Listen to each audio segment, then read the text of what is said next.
we have come to Revelation chapter 19, verse 11 onwards. So Revelation 19, verse 11 to verse 16.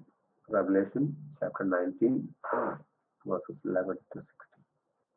Noel, can you please read? Revelation 19, verse 11 to 16. And I saw heaven open, and behold, a white horse, and he who sat on it is called Faithful and True. And in righteousness he judges and wages war. His eyes are a flame of fire, and on his head are many diadems. And he has a name written on him which no one knows except himself. He is clothed with a robe dipped in blood, and his name is called the Word of God. And the armies which are in heaven, clothed in fine linen, white and clean, were following him on white horses. From his mouth comes a sharp sword, so that with it he may strike down the nations, and he will rule them with a rod of iron. And he treads the winepress of the fierce wrath of God, the Almighty. And on his robe and on his thigh he has a name written, King of Kings and Lord of Lords. Thank you. Now, when we begin when we came to the Lord Jesus Christ, or even before coming to the Lord, maybe we might have read the Bible. And I don't know what kind of Bible you started to use from the time, but it is possible that someone might have given you a Bible with notes and headings in it. Now, their intention was to help you to understand the Bible. It's a good intention. But the problem, the harm that has happened is the headings of the notes are not inspired. They are just human interpretations. Now, if you have a Bible with headings, you look at the heading of this chapter. First of all, chapter divisions are not also not in the original, but then we keep it for reference sake. In most reference Bible and most other Bibles as well, if you look at the heading of this chapter, it is called the second coming of Christ. Now, it is a misleading title which tells the reader that the second coming of Christ is starting here. This idea, the second coming of Jesus is starting in this chapter. So, when you read that kind of a heading, you are already pre-programmed, or your mind is informed that this, whatever is mentioned in this chapter, is about the second coming of Jesus, which is totally misleading. Now, we saw that the Lord has already come and he has taken his people after the sixth seal. So between the sixth and the seventh seal, the rapture has already happened and the people of God are already in heaven. So then how can we call this as the second coming of Jesus? Now, to help us understand, I would like to bring another analogy here. With respect to the first coming of Jesus, there are many places mentioned in the Old Testament. We read in uh, Micah chapter 5 about Bethlehem Ephrathah. Now, this is a small place, Bethlehem Ephrathah. But there is this great prophecy regarding this place. That, thou Bethlehem in the land of Judah, art not the least among the princes of Judah, for out of thee shall come a governor that shall rule my people Israel. So here is a mention about a place called Bethlehem in connection with the coming Messiah. Then if you go to a prophetic book called Hosea, and you read chapter 11 and verse 1, you will see something like, out of Egypt have I called my son. So there is another place coming in here. If you read Hosea, it is mentioning about Israel. So it is a kind of a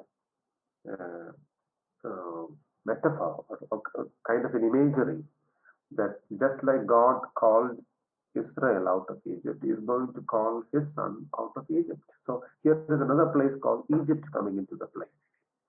Now, if you go further down, you will see in Isaiah uh, chapter 9, we read about a place in Capernaum.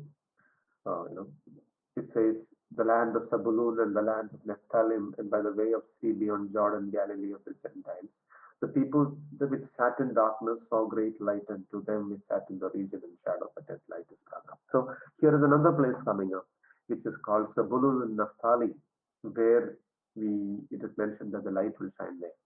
Then we could come into book of Zechariah and chapter 9. We see this mention of Jerusalem. What is happening in Jerusalem?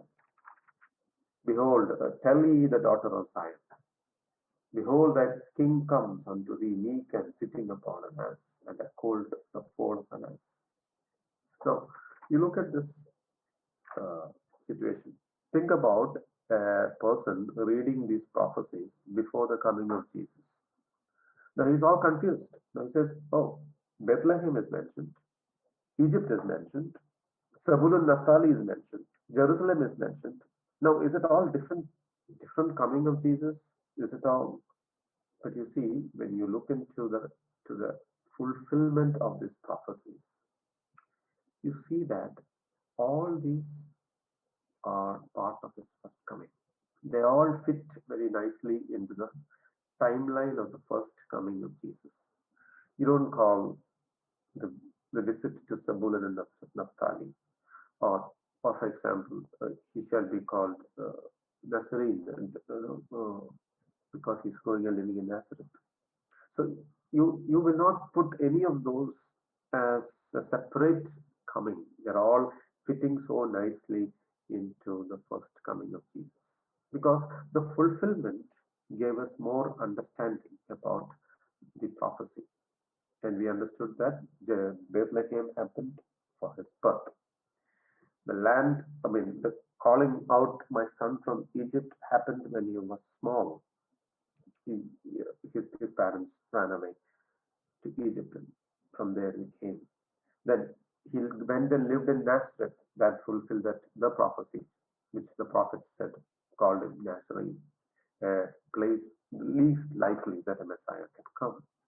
Then we see that the inauguration of his ministry, we know the place for Zabulun and Naphtali, where he went to preach the gospel.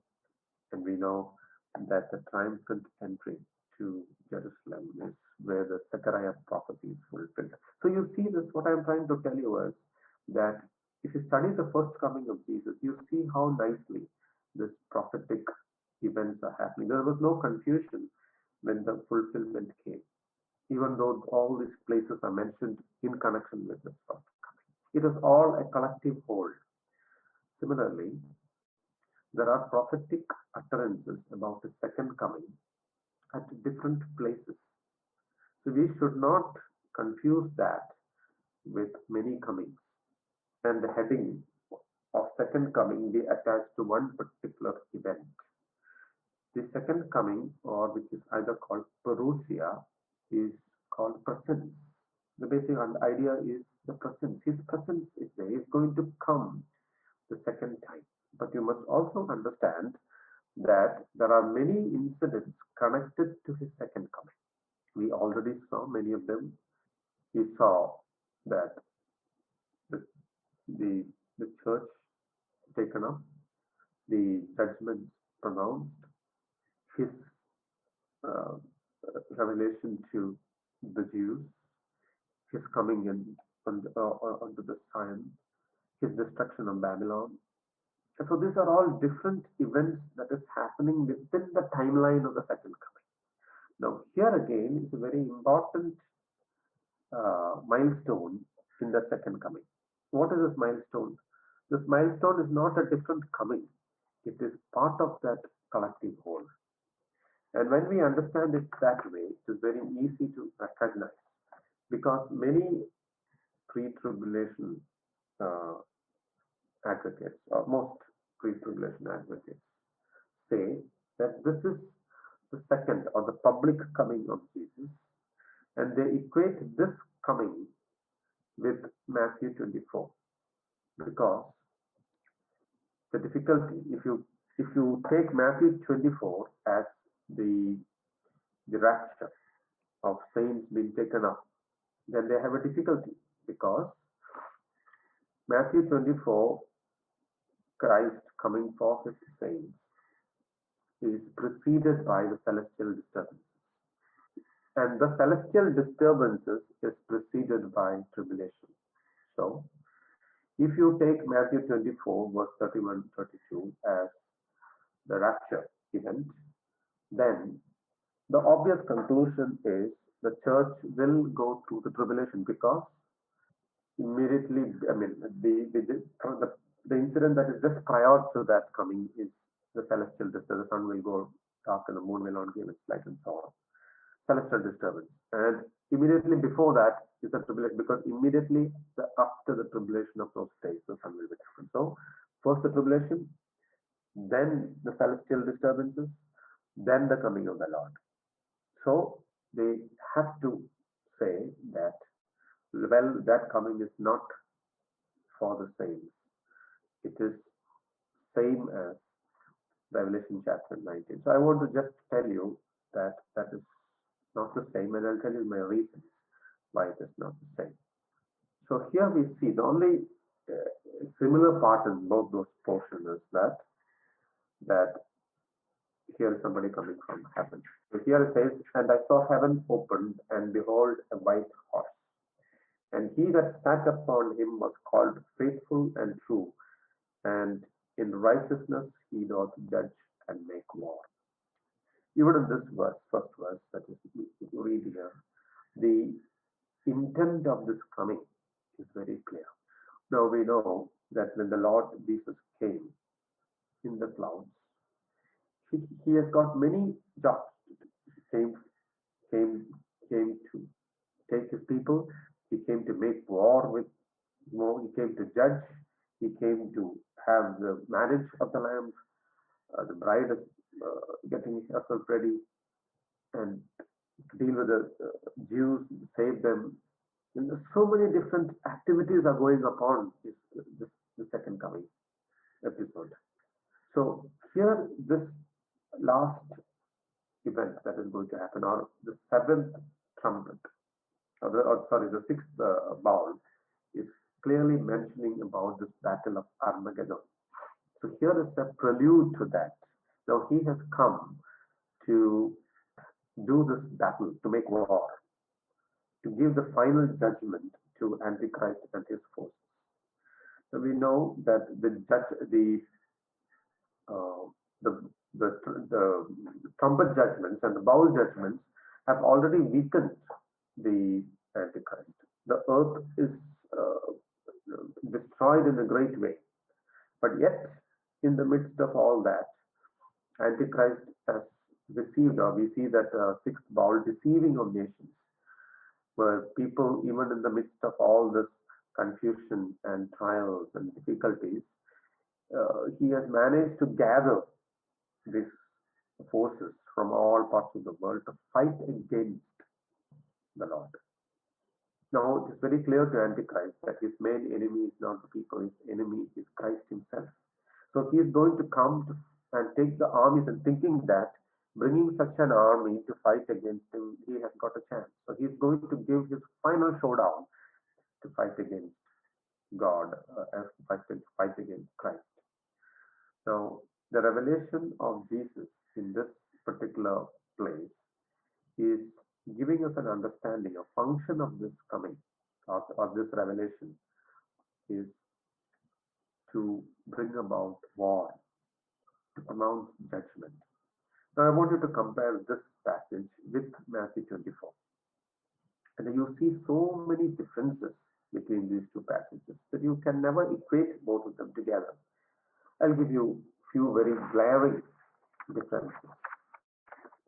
In Matthew 24, if you keep one hand in Matthew 24, so you can compare those two passages, because if you talk to those who believe in pre-tribulational rapture, they will say that these two passages are the same, talking about the same event, and I present to you that they are entirely different events.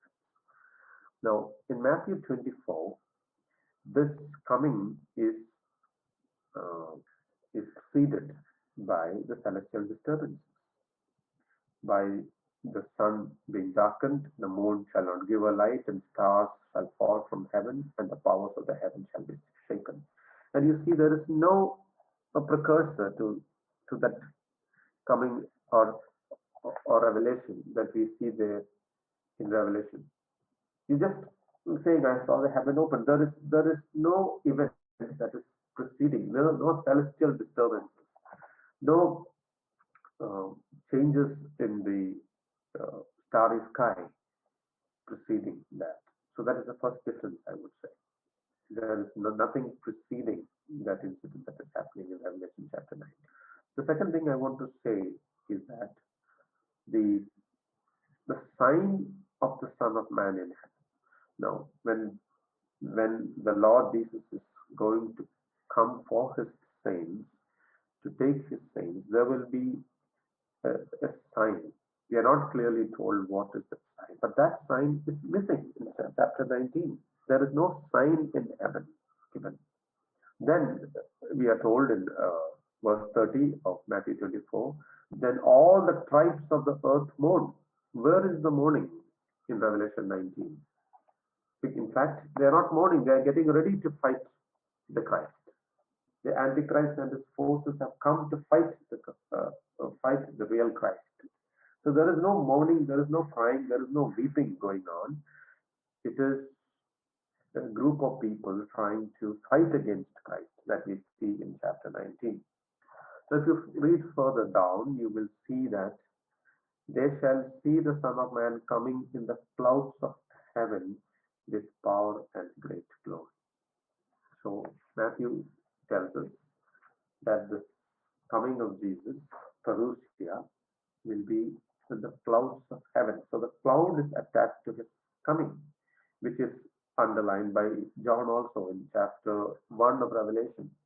Revelation 1 and verse 7, John says, behold, uh, he comes with clouds, and every eye shall see him, and they also which pierced him, and all the kindreds of the earth shall wail because of him. Now this is a clear reference to Matthew 24, coming with the clouds, where people mourn, and every eye shall see. See the similarities of that you don't see that in Revelation chapter 19. So we don't see he coming in the clouds of heaven with power and great glory.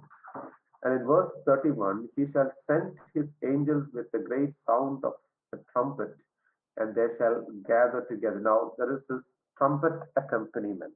We see also in 1 Thessalonians chapter 4 the mention of trumpets as an accompaniment of his coming, because he will come with the trumpet of God. So this is again an indication that these two things are different, because there is no mention of trumpet in chapter 19. And most importantly, the function of Matthew 24, coming in the clouds, is to gather together his elect from the four winds. That is the function. That is the reason why he has come there. But here, the appearance that we see here in Matthew 19 is clearly to make war. He has come, and in righteousness he doth judge and make war.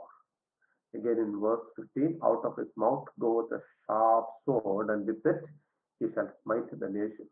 He shall rule them with a rod of iron, and he treads the winepress of the fierce. So here is clearly a matter of judgment and execution rather than collection or gathering of the saints. So the function of Matthew 24 is uh, a regathering of people, while the function of chapter 19, appearance or revelation, is for judgment. It's a final showdown that we are going to see. And So with that, I would like to for you to also study that and see what it brings about. So let us go further down in Matthew 19 and take a closer look. We see he coming on a white horse, but in chapter 6 also we see a rider on a white horse, and they are very different because the rider in that white horse in chapter 6 is,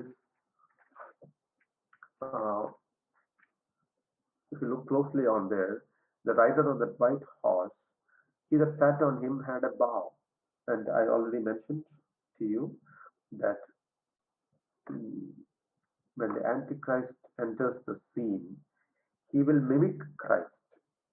He will uh, confuse people, or at least the Jews, into believing that he is their Messiah. And Jesus already warned about that. He will be a false Messiah. So he masquerades himself as the angel of light, and he will try to mimic that and come in the white horse so that they'll see, oh, white horse, the one who is coming is indeed the Messiah, who is faithful and true. But here he is the false one, who is pseudo Christos, trying to come upon a white horse. And his entry will be a peaceful kind of entry with a bow. Where is the arrow? Arrow missing. The bow, in the scripture is indication of a covenant, and we know in the Daniel chapter 9 that he will make a covenant. So his entry will be a kind of deception, and his entry will be somewhat in a peaceful way that the world will not recognize that he is a dictator. So he will come like that, and a crown was given unto him, and he went forth conquering and to conquer. From then on, we know that he's not a peaceful man. There will be others in the world who will not recognize his authority.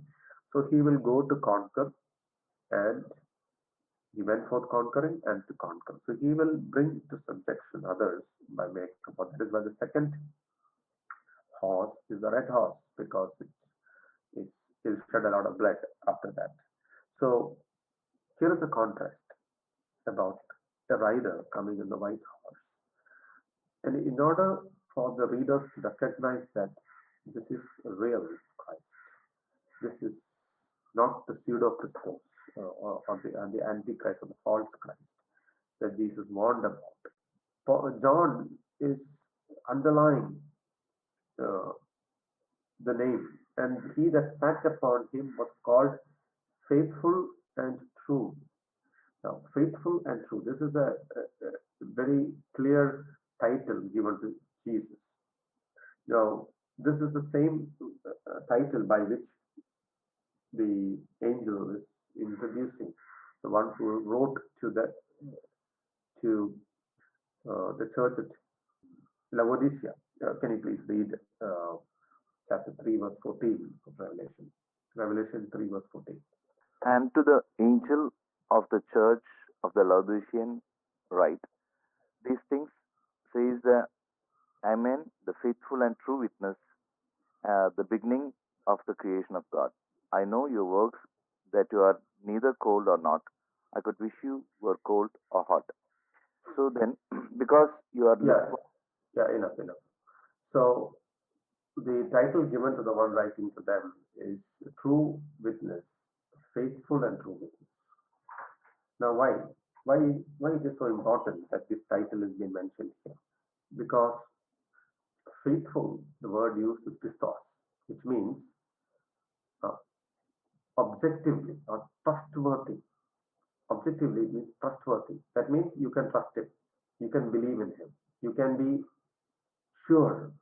That's what we mean by this word. It's a, it's a, he's trustworthy. You can trust him. And then, well, in contrast with this Antichrist who came, made covenant, but he will break the covenant. He is not trustworthy. He will break his own covenant, because we are told that in the middle of that 7-year period, he is going to break his covenant, a covenant that he has made, and a covenant he will break. That means he is an untrustworthy fellow. You can't trust him. But we see about the Lord and he makes a covenant. It's a unilateral covenant. It is so, and therefore the name is so meaningful. Here is called faithful, in contrast with the unfaithfulness, untrustworthiness of the Antichrist.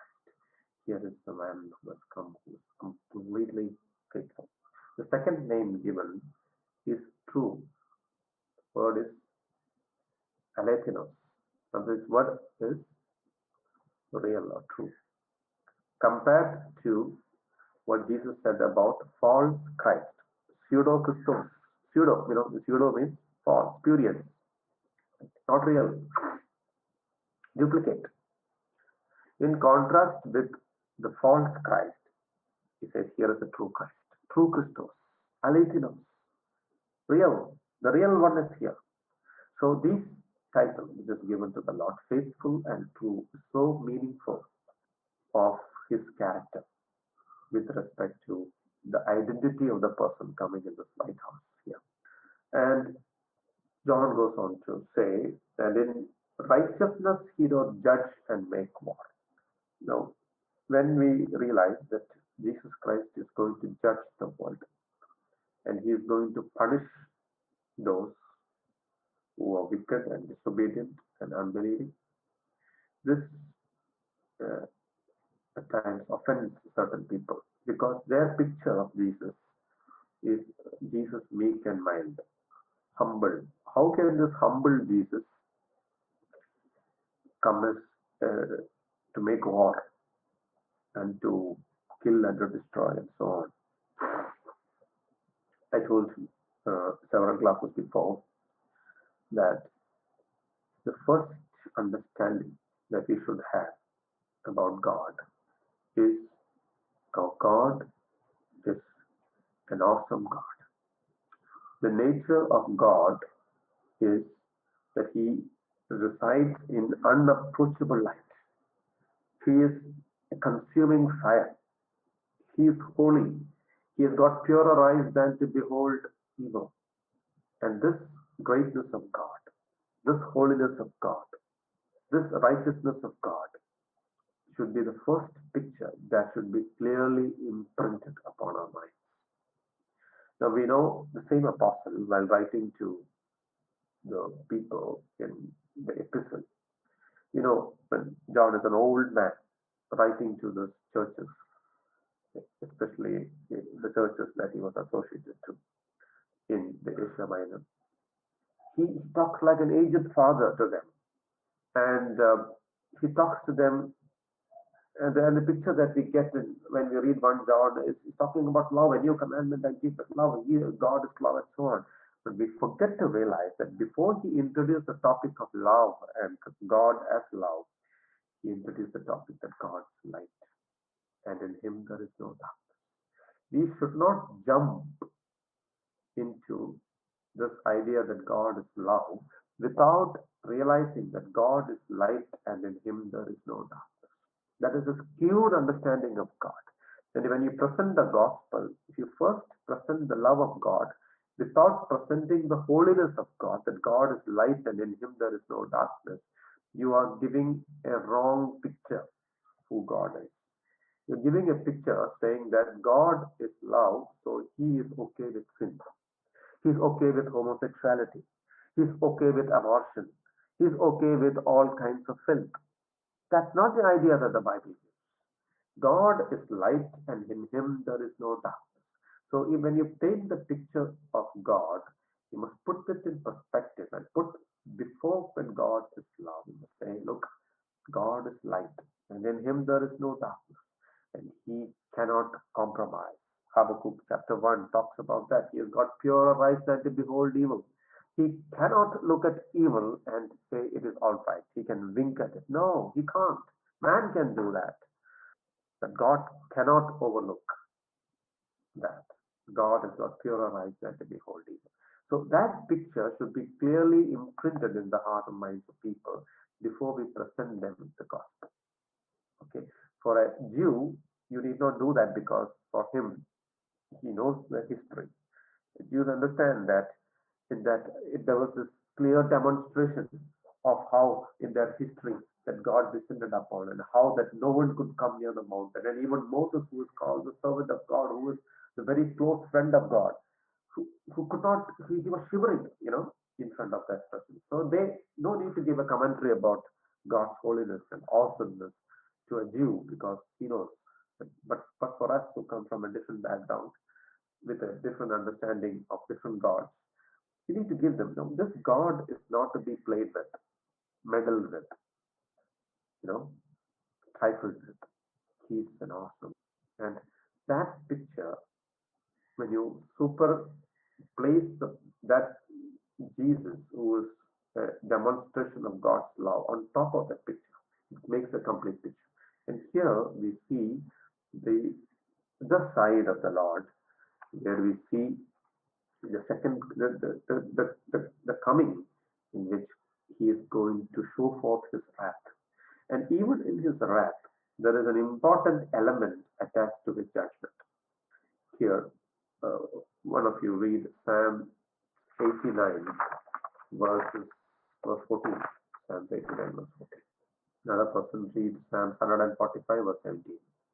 Righteousness and justice are the foundation of your throne. Mercy and truth go before your face. See, righteousness and justice, they are called the foundations of his throne, the very legs on which the throne is standing or is holding him. Is righteousness and justice. If you take that away, the throne will fall down. It does not have a standing.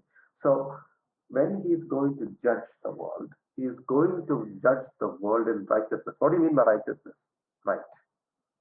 Now, this word righteousness is always attached to the actions of God. Now, many times we are offended when uh, bad things happen. So we just come to the conclusion, or people of this world come to the conclusion, that how can a good God allow bad things to happen? No, God is more concerned about doing right than to give to you a shade of what is bad and what is good. Judgment of God may appear bad to you, right? When people are killed, when some catastrophe happens, or some earthquake happens, it may look bad to us. Oh, what? How can a good God? But we fail to realize that to ask the question: is it right? What God is doing is right, or what God is allowing is right. Now we know that when man sinned, death entered, and when death entered, there were a lot of other things that accompanied it. Sickness came, thorns came, pain came, sorrow came. Those are all accompaniments of death. So in a fallen world, we will see thorns, thistles, pain, sorrow, difficulties, death, weeping. All those things are a outcome of sin. So when you look at these sufferings in today's world, and you say God is bad because he allowed certain these things to happen, we have failed to understand that the nature of God, which is so consistent in doing what is right. The wages of sin is death, and that is a principle. And if you take that out, you will see the nature of God is falling apart. So we need to understand that God will do what is right, and here He will judge the world in righteousness. He is going to do what is right, and this is something that you need to underline every place, both in the Old Testament and the New Testament. It's not about good and bad to me. The question is God doing what is right? And is he going to do the judgment in justice? And we very well know that righteousness and justice, they are the foundations of it. And the second part of that is mercy and 89:14. Truth. Mercy and truth go before Yeah. your face. Yeah. Mercy and truth go before your face. So even in the judgment, you cannot divorce these two attributes. Mercy. Isn't it amazing that even in judgment, that God is a merciful God? People, How can you say that God is merciful when He's judging in such severe measure? Just look at a father.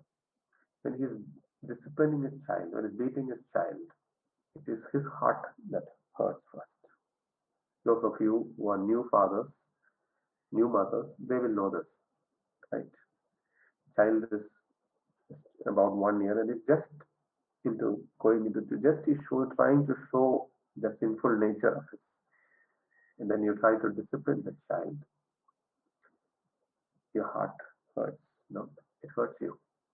You feel the pain, and at the same time, when you're hitting, you know you're merciful. And the moment that the child cries, you also cry with the child, and you show your mercy. You know, if we as fallen human beings can show mercy in judgment, how much more that God can show mercy? Mercy and truth goes before Him, not after. Go before Him. Psalms 145, verse 17. The Lord is righteous in all his ways, gracious in all his works. So again, these two things. The Lord is righteous in all His ways. Now, some translations says holy in all His ways, or gracious in all His ways, works. So that righteousness and mercy going together. It is comforting for us to know that God is going to judge in such a manner where He will administer justice and He will administer mercy. So even in this last part, where God is going to do what is judge and is going to make war. And there's a description about Him, verse 12. His eyes were as a flame of fire, and on His head were many crowns, and He had a name written that no man knew but He Himself. Again, a description of Himself that we see in chapter 1. His eyes were as a flame of fire. The fire, no one can stand. You'll be consumed. You'll be consumed in that fire. And you'll be consumed in that fire, and you can't stand before Him. So you need to realize that He is going to come as a judge. And two things about Him is that He is all knowing. About His eyes, we saw in chapter 5 that He has got 7 eyes.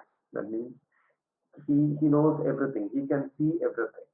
And number 2, His eyes are like flames of fire, that no one can stand there and talk back to Him and say that, oh, my case is different. You don't know my case. You don't know my background. You don't know my environment. You don't know the way that I was brought up. And that's the reason why I became like this. No one can stand before God and say all that. He will say, I know. I have seen everything. I've given you enough opportunities. I've given you enough chances. Did you take up those chances? You keep on blaming your childhood. You say, I was an orphan and I never experienced love. And I have seen this, that God given such people, all people, different chances in life. And if you're honest before God, you will know that. For example, you did not have a father's love, but you've seen in your life that God had brought certain people to give you that father's love which you missed in your childhood. Out of His kindness, out of His mercy, you might have been an abusive childhood, but then God has brought you into a place where you can receive consolation and comfort, and was given an overdose of His love to show you that God loves you. If we are honest before God, we will see that the sovereignty of God has given you great covering, in the sense that final day, we cannot say that because of my childhood I am like this, because of my environment, because I was abused, I'm like this. No, no one can give that excuse at this last, because He says, I have an eyes that I can see everything. I've got an eyes flaming fire. And you cannot, your excuses will be burned in a minute there. No one can give that excuse, because God so loved the world that He gave His only begotten Son. When we see Him on the cross, all our excuses will run away, because there is no greater love that we can see than the love that has been shown on the cross of Calvary. And if we look at the cross and still say that, God, I don't understand you, you're a cruel God, you're a God without mercy, then we are telling lies, because God has expressed his love through his Son, once and for all people, for all generations, that no one can ever say that he was discriminating. They can come. They can they can they can come and experience the love of God. So his eyes were that of a flame of fire, and his head were many crowns. Look at the contrast here. So you see the beast with many heads, with many crowns. But here, Christ, with one head, right, with many crowns. Why many crowns? Because one crown is not enough to explain. Because if you give one crown, it means one thing, right? For example, the Queen of England, when it is in the day of coronation, is given one crown. But Christ is the King of Kings and the Lord of Lords, King of all nations. How many crowns can you receive? Many crowns. Head with many crowns. So he is the singular authority, not like a beast which has got 7 heads and 10 horns and so on. Here is a singular head, and upon that is many crowns. And then he had a name written that no man knew but he himself. I told you that there are more than 200 different titles and names given to Jesus. But added to that is a name that no man knew. It's a secret name. He alone knew that.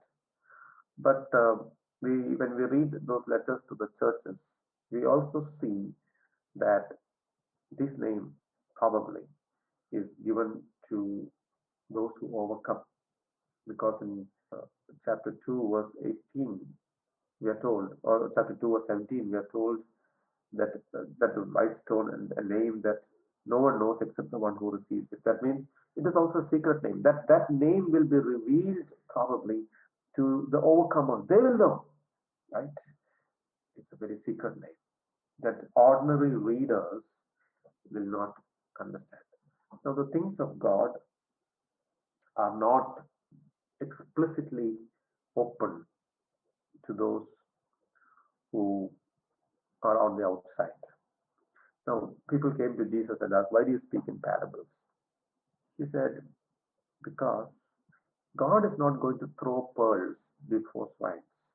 He doesn't want to expose his secret to those people who will undervalue it, who will trample upon it like a pig, who will despise those words. So what did he do? He told them in parables, and he explained the parables in secret. And those who wanted to be with him, who are willing to travel with him, sit with him, learn of him, they know what it means. For others, it's just a parable, just a story. Okay? Sower went up to sow. Okay? Some fell on the ground and they just heard the story. They did not understand the meaning. Many people today, they read the Bible, they get the story, but they don't see the meaning. They don't understand the message. Message is completely oblivious to them.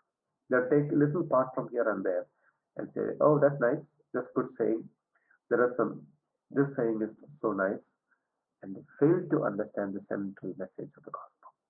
My friends, you need to realize the secret of the Lord is with them those who fear him. In Psalms 25, secret of the Lord is with those who overcome, for those who are with him, traveling with him, sitting with him, learning with him. The Lord will reveal his secrets. And even the revelation is a mystery to many people, including many Christians.